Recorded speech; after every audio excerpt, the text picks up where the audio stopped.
F&B로서 갈 수 있는 가장 정점의 이상적인 모양새입니다. 그냥 하이디라고나 하자. 사실 이렇게 엄마가 부자면 걱정이 없지 사실.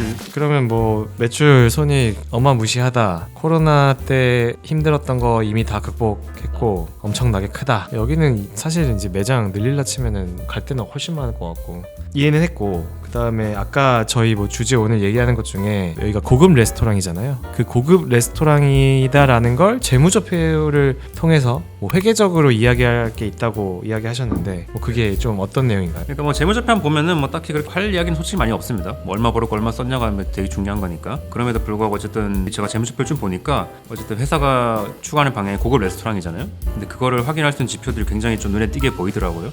그래서 그 얘기를 한번 해보면 좋을 것 같습니다. 양 대표님 갔다 와봤잖아요. 그 인테리어나 이런 거 보면 좀 고급을 많이 느끼셨나요? 그래도? 그러니까 다른 매장과 비교했을 때? 되게 깔끔하지 않나요? 되게 깔끔하고 그리고 돈을 쓴 티는 나요.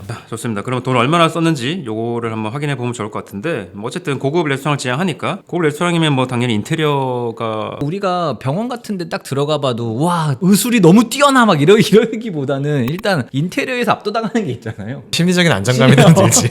그래서 인테리어가 어쨌든 얼마나 자산으로 잡혀 있는지, 그리고 인테리어는 어쨌든 자산을 잡고 감가상각비로 나눠서 비용이 반영되잖아요. 그 금액이 얼마인지, 그리고 어쨌든 이게 다 어쨌든 임차 형식으로 다 운영되는 거니까 지점이 9개 정도라고 했잖아요. 평수가 엄청 크잖아요. 거기에 따라서 보증금도 엄청 클 것이고 그 임차료도 엄청나게 나올 것 같은데, 그 식당이 코엑스가 끝과 끝이 한눈에 딱 보이진 않았어요. 그러니까 보통 우리가 식당은 가면 아 저기가 끝이고 여기가 끝이구나 했을 텐데 여기는 그렇게 보이진 않았어요. 그래서 그 얘기를 한번 해볼 겁니다. 그럼 먼저 인테리어 먼저 얘기를 한번 해볼 텐데, 인테리어가 유형 자산 중에 하나잖아요. 그럼 유형 자산 중에서 인테리어가 얼마나 차지하는지를 제가 먼저 금액을 뽑아봤어요. 그냥 뭐 표는 여기 다 보시면 될 것 같은데, 유형 자산은 19년부터 뭐 74억부터 이제 100억 정도 왔다 갔다 하는데, 인테리어도 엄청나게 큽니다. 뭐 65억부터 이제 거의 100억까지 가는 경우도 있는데, 그러니까 비율로 따지면은 거의 한 80% 90%가 거의 다 인테리어예요. 유형 자산에서. 그러니까 하우디라운은 당연히 유형 자산 중에서 인테리어가 대부분을 차지한다 정도로 이제 감사 보고에서 확인할 수가 있었고요. 자, 그다음에 아까 전에 말씀드렸던 게 인테리어랑 이제 보증금도 확인해 보자고 했잖아요. 자, 보증금이 이게 이렇게 이게 억 원이죠? 단위가? 5원이에요. 그러니까 보증금이 2023년 기준으로 40억입니다. 근데 매장 10개? 8개니까 한 개당 5억 정도? 리즈너블 합니까? 이 정도 하지 않을까요? 하지. 왜냐면 보통 아무리 미니멈 잡아도 12달치 월세에서 2년치 월세, 그러니까 1년에서 2년치 월세를 받는 게 보증금인데 코엑스 아무리 안 돼도 3, 4천 원 하지 않을까? 4, 5천 할 것 같은데. 그렇죠. 무조건 5억 넘을 것 무조건 같은데. 넘을 것 같아요. 그래서 어쨌든 자산 중에서 인테리어랑 보증금이 그러면 얼마 정도 차지하느냐를 한번 분석을 해봤는데, 19년부터 이것도 23년 5개년치 자료예요. 뭐 보면 29년에는 90억, 그리고 많이 나갈 때는 140억, 130억까지 갔다가 2023년에는 이제 두 개가 100억까지 갑니다. 근데 이 회사 자체가 뭐 그렇게 자산이 엄청나게 많은 회사는 아닐 거잖아요. 어쨌든 레스토랑 하는 회사니까. 총 자산은 보면 이제 130억에서 한 200억 갔다가 260억까지 가가지고 이걸로 비율로 나눠보면은 이제 인테리어랑 보증금만 총 자산에서 거의 70%, 50%이 정도까지 차지하고 있는 그런 특이점을 확인할 수 있습니다. 네. 저게 비율이 줄어든 거는 두 가지 이펙트인가? 감가상각으로 어쨌든 인테리어 금액 절대 금액이 낮아진 것도 있고, 두 번째는 돈을 잘 버니까 현금이 쌓여서 비중 자체가 줄어드는 거. 정확합니다. 뭐 기타 자산은 뭐 아까 양 회계사님 말씀하신 것처럼 현금 좀 많이 있고요. 현금, 예금 정도 많이 있고, 그 다음에 식당을 하니까 원재료 좀 있잖아요. 그 정도고 나머지는 뭐 특이사항은 없습니다. 그러니까 한마디로 정리하면은 하이디라고는 자산 중에서 인테리어와 보증금이 거의 대부분을 차지하고 있는 그런 레스토랑 운영하고 있는 회사다. 그러니까 어쨌든 고급 레스토랑이니까 엄청 투자 비용이 엄청 많은 거죠. 근데 나는 이거 보니까 그 우리 바스버거 대표님 오셨을 때도 그렇고, 원래 F&B에서 F&B 대표들이 하는 얘기 중에 월세를 며칠의 매출로 충당할 수 있느냐가 되게 중요한 기준이거든요. 기가 막히네. 정확히 2, 3일 만에 다 회수하네. 하이디라고가 딱이잖아요. 왜냐면 아까 월세가 4, 5천이잖아요. 지금 월세 4, 5천에 하루 매출이 근데 하루 2천. 매출이 2, 3천이야. 그러니까 딱 2, 3일이면 회수하는 거니까 이게 F&B로서 갈 수 있는 가장 정점의 이상적인 모양새거든요. 그냥 하이디라고나 하자. 그냥 무조건 이게 유화정이랑 하이디라우의 공통점은 뭐냐면 비싸야 돼. 그리고 뭔가 골라서 집게 해야 돼. 계속해서. 그러니까 이게 객단가가 계속 올라가잖아. 그러니까 이게 사실- 그 골라 집는 게 무서워. 사실 우리 15만 원 내가 봤을 때는 되게 조금 시켰어. 아침이니까 아침이라서 솔직히 말해서 입맛도 없고 지금. 사실 술도 안 먹고. 그리고 이게 술 먹기 시작하면 거기에 앉아 있는 시간이 2시간, 3시간 된단 말이야. 계속 추가할 거야. 계속 추가라고. 자, 그럼 이제 비용 쪽으로 한번 얘기를 나눠볼게요. 자, 비용 쪽은 이제 크게 나올 게 인테리어와 관련된 감가상각비 나올 거고요. 그냥 보전금과 관련된 임차료가 나오겠죠. 자, 요것도 5개년치 금액이 얼마 정도 지출되냐 한번 뽑아봤는데 19년도에는 두 개 합계가 42억, 그리고 한 21년에는 50억까지 갔다가 23년에는 57억까지 갔습니다. 두 개 합계가. 그럼 전체 판관비는 얼마 정도냐? 이것도 한 200억에서 뭐 278억까지 갔다가 350억 정도까지 가는데 어쨌든 중요한 건 비율이죠. 비율은 그러면 전체 회사가 지출한 판매 관리비 중에서 감가상각비와 임차료가 한 20%에서 30% 정도 지출되고 있다. 엄청나게 쓰고 있죠. 그러니까 어쨌든 되게 고급을 지향하는 그런 게 자산 쪽에서 많이 반영되고 관련된 비용도 어떻게 감사보고에서 확인할 수 있다. 그리고 정리하고 넘어가면 될 것 같습니다. 자, 이제 여기서부터 좀 어렵다면 어려운 얘기를 할 건데 고정비에 대한 오늘 얘기를 한번 해보죠. 지금까지 얘기했던 인테리어와 관련된 감가상각비 그리고 임차료는 대표적인 고정비죠. 그러니까 줄일 수가 없는 비용이잖아요. 이 두 가지 항목이 어쨌든 코로나 기간 동안 변동이 있었는지, 다른 변동비는 어떻게 바뀌었는지, 그거에 따라서 영업손익에 어떻게 영향을 미쳤는지 한번 이야기를 나누면 좋을 것 같은데, 자, 감가상각비와 임차료는 코로나 기간 동안 변동이 없고 오히려 늘었습니다. 그러니까 40억에서 54억 정도로 이제 늘었는데 고정비니까. 근데 그 기간 동안 다른 변동비, 뭐 급여, 복리후생비, 수수료, 광고비, 소모품비는 당연히 다 줄었어요. 특히나 급여 같은 경우에는 19년도에는 100억이었는데 20년에는 뭐 60억까지 엄청나게 줄었고, 즉 매출이 감소하니까 당연히 회사에서는 변동비를 줄였겠죠. 뭐 종업원분들이 이렇게 많이 필요 없었겠지. 그때는 오픈도 많이 못했잖아. 변동비는 다 줄였는데 결국 이 감가상각비와 임차료를 줄이지 못하니까 고정비니까 요거는 고스란히 그대로 안고 가는 거고, 요게 이제 영업손익에 직접적으로 영향을 미쳤다. 그리고 저는 분석이 됐습니다. 왜냐면 이제 영업손실이 2019년에는 한 38억 정도고요, 2020년에는 36억 정도, 2021년에는 54억 정도인데 이게 뭐 감가상각비 임차료랑 거의 비슷해요. 어쨌든 요거를 못 줄이니까 그게 이제 영업손익에 영향을 미친 걸로 어쨌든 확인할 수 있었고, 자, 반대로 그럼 이제 코로나 극복 후에는 이게 안 좋은 영향이 반대로 가야겠죠. 이제 고정비는 그대로 깔고 가는 거고, 매출 늘고 이제 이익이 늘어나니까 레버리지 효과로 인해서 영업 손익이 이제 폭발적으로 늘어나는 걸 확인할 수가 있었습니다. 광고 선전비가 인상적이네. 그러니까 내가 모르지. 2억. 아니 안 하죠. 뭐 그러니까. 광고 할 게 뭐 있나 사실. 근데 계속 보면 광고 선전비가 인상적이었던 회사들이 계속 기억에 남네. 예전에 치킨 산업 할 때도 거기 어디였지? 여기도 거의 지코바 수준의 느낌의 광고 선전비. 왜냐면 우리가 이제 갖고 오는 기업들이 막 인지도 높고 장사 잘 되고 이런 데다 보니까 뭐 사실 굳이 안 태워도, 그러니까. 아니 뭐 막 여기 1시간 2시간씩 줄 서서 먹는. 그러니까 오히려 줄어들었다는 게 더 인상 깊다. 그러니까 19년도 매출은 지금의 절반 수준이었는데 광고비는 지금의 5배 수준을 쓰고 있는 거잖아. 하이디라오 걱정은 제가 할 건 아니지만 저까지 끌어들였으면은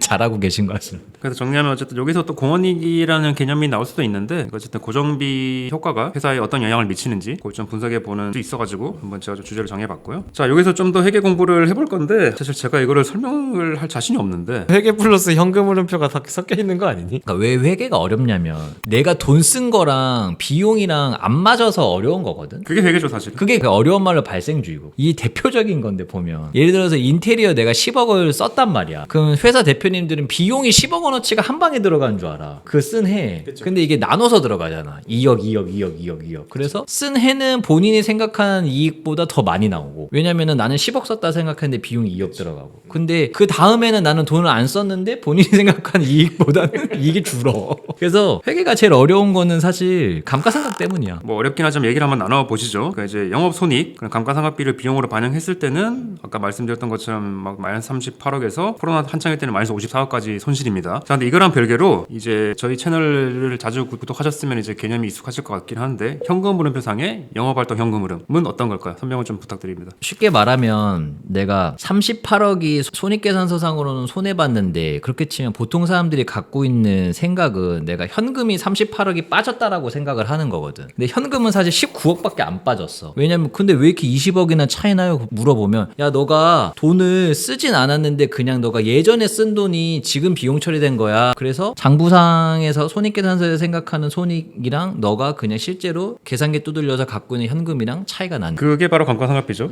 아까 말씀드렸던 것처럼 여기가 이제 감가상각비가 크니까 이 차이가 좀 많이 납니다. 그래서 뭐 엄밀히 분석을 해보면은 코로나 기간 동안 영업활동 현금 흐름, 그러니까 현금 기준으로 얼마를 까먹었는지 보면은 19억, 20억 정도밖에 안 까먹었어요. 얼마 까먹지도 않아. 그러니까 이 정도만 잘 버틴 겁니다. 그치? 그러니까 뭐 영업손익은 막 누적으로 뭐 얼마까지 갔지? 150이었나? 뭐 150 150까지 갔는데 줬는데. 사실 그냥 현금으로 치면은 매년 까먹는 거는 얼마 안 됐던 거지. 근데 그 원인은 어쨌든 감가상각비라는 게 비용으로 회계적으로 반영이 되니까 좀 손실은 크게 보였다. 그런 얘기를 좀 한번 해봤습니다. 이제 마지막 주제가 현금 흐름표 분석을 통한 회사의 파악. 이게 뭐 되게 심오한 이건 뭐예요? 그러니까 이제 뭐 어쨌든 저희가 기업도 다르고 회계적인 얘기도 다르니까, 그러니까 구독자분들이 손익계산서는 되게 쉽게 받아들일 수가 있거든요. 오히려 손익계산서가 그냥 직관에 가깝지. 그러니까 한 해 동안 얼마를 벌었고 얼마를 썼냐 그런 건데, 사실 거기에는 아까 말씀드렸던 뭐 회계적인 발생주의에 따른 뭐 돈이 안 나갔는데 비용이 반영되는 그런 것도 있고, 특히나 이제 손익계산서에는 회사가 그러면 자금, 그러니까 돈을 얼마나 빌렸는지 그런 거에 대한 건 안 나오잖아요. 안 나오죠. 그 회사의 자금 운용까지는 안 나오는데, 요거를 좀 한 번 해결할 수 있는 게 사실 현금 흐름표라는 건데, 사람들이 이거 사실 많이 안 보긴 합니다. 안 보는 이유가 너무 어렵지. 이거를 이해하기가. 자, 그래서 이번 시간에는 이 현금 흐름표를 굉장히 쉽게 한번 2019년부터 2023년까지 하이디라고 어떤 걸 겪었는지 현금 흐름표를 통해서 한번 쭉 그냥 스토리를 따라가면서 이제 이야기를 한번 해보면 될 것 같아가지고 준비해봤는데, 자, 현금 흐름표는 크게 세 가지로 나오는데요. 이제 영업활동, 투자활동, 재무활동인데, 영업활동은 이제 말 그대로 레스토랑 운영으로 현금을 얼마나 벌었는지, 호거 팔아서 줄 돈 주고 받을 돈 받아서 말 그대로 레스토랑 운영해서 영업활동으로 돈 얼마나 벌었는지를 나타내는 지표고, 투자활동은 아까 제가 얘기했던 인테리어 이런 거에 얼마 썼는지, 보증금 얼마나 박았는지 그런 거에 현금 얼마 썼는지가 이제 투자활동 현금으로만 나오고, 그다음 재무활동은 사실 돈을 빌리고 갚은 건데 이거는 손익계산서에 안 나오는 거죠. 이런 걸 이제 입체적으로 보여주는 이제 재무제표라고 보시면 되는데, 자, 그냥 제가 한번 19년부터 23년까지 스토리를 한번 쭉 말씀을 드려볼게요. 자, 19년도에 기초에 현금이 26억 정도 있었어요. 자, 근데 이때 코로나가 터졌잖아요. 코로나 터져가지고 이제 레스토랑 운영으로 한 19억 정도 까먹었고, 투자활동으로 한 7억 정도 지출했고, 근데 이제 아시겠지만 당연히 돈이 없잖아요. 돈을 빌려야겠지. 돈을 한 21억 정도 빌렸습니다. 그래서 19년 말에는 21억 정도의 현금을 보유했는데, 2022년은 이제 코로나 절정이었죠. 당연히 이제 레스토랑 운영으로 19억 까먹고, 투자활동으로 계속 확장하니까 한 40억 정도 이제 투자했고, 재무활동으로 이제 82억 정도를 땡겨왔습니다. 자, 그렇게 코로나 잘 지나가고 23년에 왔을 때는 기초연금 13억이 있었는데, 이제 레스토랑으로 호거 팔아서 100억을 벌었어요. 투자활동으로 여전히 27억 정도 지출했고, 이제 좀 재밌는 게 재무활동으로 52억을 갚아버립니다. 차입금을 갚은 그렇죠. 그래서 기말 현금은 이제 100억 정도 보유하고 있는데, 뭐 뻔한 스토리예요. 이제 회사가 운영이 안 되니까 이제 레스토랑에서는 적자가 나서 현금을 까먹는데, 그러면 당연히 자금을 조달을 해야 되잖아요. 보통 이런 경우는 자금 조달을 이제 어디로 하는지 뭐 추측 한번 해보실 수가 있어요. 감사복에 다 나오긴 하는데. 뭐 엄마가 20조씩 가지고 이러면 뭐 엄마한테 빌렸네. 모회사한테 빌렸겠지. 아니, 나는 이걸 보면서 무슨 생각을 했냐면, 아니, 당연히 엄마가 빌려줬겠지. 근데 엄마가 되게 넉넉하게 빌려주지 않아. 야, 되게 야, 죽지는 않게 내가 빌려줄게 느낌이야. 중국 상인들이야. 이게 화상들이라고. 아니, 오늘 이 회사에 보면서 되게 느끼는 점이 많은데, 이게 빌려주는 거야. 일단 한 200억 시원하게 써줄게 이런 느낌도 아니고, 그리고 돈 생기자마자 야 50억 내놔? 약간 이런. 아니, 갚아야지. 이 파트가 제일 좋은 것 같아요. 그러니까 우리가 맨날 손익계산서만 보잖아요. 사실 그걸로는 회사 파악이 잘 안 돼요. 그러니까 그냥 단편적인 것만 보이는데, 현금 흐름표를 보면 그냥 입체적으로 보일 수 있어. 그러니까 영업활동 그냥 직관적이잖아요. 하이디라오라는 게 영업활동이 뭐 있겠어. 그냥 허거 팔아서 돈 얼마 벌었냐 이거거든. 그럼 투자활동, 허거를 팔려면 들어간 돈들이 있을 거 아니에요. 그게 뭐 그냥 가장 기본적으로 인테리어겠지. 그리고 나머지, 야, 이 회사는 계속 적자가 났잖아. 근데 회사는 계속 굴러갔잖아. 그럼 이 돈은 도대체 누가 준 거야? 라고 하는 게 이제 재무활동. 그래서 이제 정리를 해보면 19, 20, 21년에는 허거를 팔긴 팔았어. 팔긴 팔지. 살짝 손해봤어. 손해봤어. 엄마 저 19억 정도 까먹었어요. 저 근데 인테리어 하려고 7억 정도는 필요한 것 같아요. 야, 이놈아, 그럼 너 돈이 어딨어? 내가 21억 빌려줄게 한 거고, 20년도에도 엄마 저 허거 팔아서 또 손해났어요. 19억. 저 이번에 인테리어 좀 빡세게 해가지고 39억 정도. 엄마 그럼에도 불구하고 열심히 확장했어요. 엄마 저 그래도 저 열심히 하는 건 아시죠? 하니까 엄마가 중국에서 알겠어, 82억 줄게. 21년도 엄마 저 이제 거의 똔똔 친 것 같아요. 저 이제 작년에 82억 엄마가 넉넉히 주셨잖아요. 그래서 저희가 올해 초에는 45억 있었는데, 요걸로 저희가 영업활동 식당에서 15억 까먹고 인테리어 10억 정도 조금 더 썼어요. 한 1억만 더 빌려주세요. 라고 이제 한 게 이제 21억인 거고. 그리고 이제 내년도부터는 벌 것 같아요. 22년도, 23년도에는 이제 반대상은, 엄마 저 23년도에는 저 식당에서 107억 벌었어요. 오, 잘했네. 107억 벌어서 그냥 저 이걸로 인테리어도 했어. 27억. 그러니까 엄마가, 야, 잘했다. 너 내 돈 52억 빨리 갚아라. 엄마 돈 52억 갚고 나서도 지금 통장에 100억 있는 거잖아. 그러니까 이제 더 이상 엄마한테 손 안 벌려도 되는 거지. 저는 이 파트가 되게 좋은 것 같아요. 왜냐면 일단은 회사가 영업이 복잡하면 현금 흐름표를 이렇게 직관적으로 알 수 없거든요. 근데 식당만 하는 거니까 여러분들이 현금 흐름표라는 거를 이해하기에는 실제 감사 보고서를 가지고 하이디라오가 되게 좋은 것 같아요. 근데 저는 또 그것도 느꼈고 하나 또 느낀 게 뭐냐면 저희가 스타트업을 대상으로 업무를 많이 하는데 사실 이렇게 엄마가 부자면 걱정이 없지 사실. 근데 이제 뭐 저희가 다뤘던 회사들 이제 뭐 예를 들자면 스타트업 엄마가 없잖아. 엄마가 없는 회사들이 대부분일 거란 말이야. 이 하이드라 엄마는 중국 부자잖아. 근데 이 이제 돈을 끌어오는 게 이제 모회사, 해외 모회사가 아니라 보통은 이게 VC나 뭐 P나 뭐 A씨나 자본시장에 자본시장에서 차가운 진짜 분들한테 이제 냉수 진짜 냉수.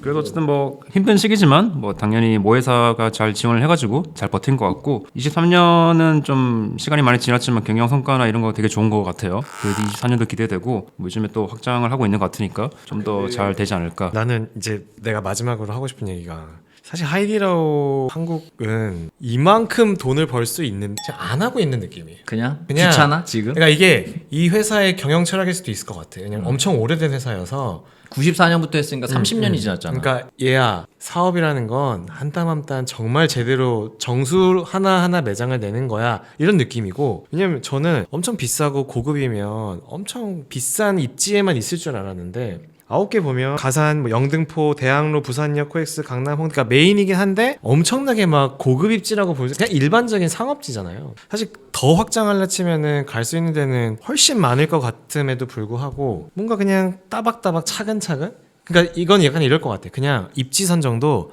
진짜 자기들이 생각할 때 완벽한 입지가 아니면 그냥 안 들어가고 그런 느낌이에요. 김혜계사는 이렇게 생각하셨을 것 같고 저는 반대로도 생각해 볼 수 있을 것 같아요. 일단 중국 본사는 관심이 없어요. 그러니까 관심은 없지. 그냥 한국 자회사의 헤드가 있을 거 아니야. CFO가 필요할 때마다 필요한 돈을 요청해. 엄마 저 죽을 것 같아요.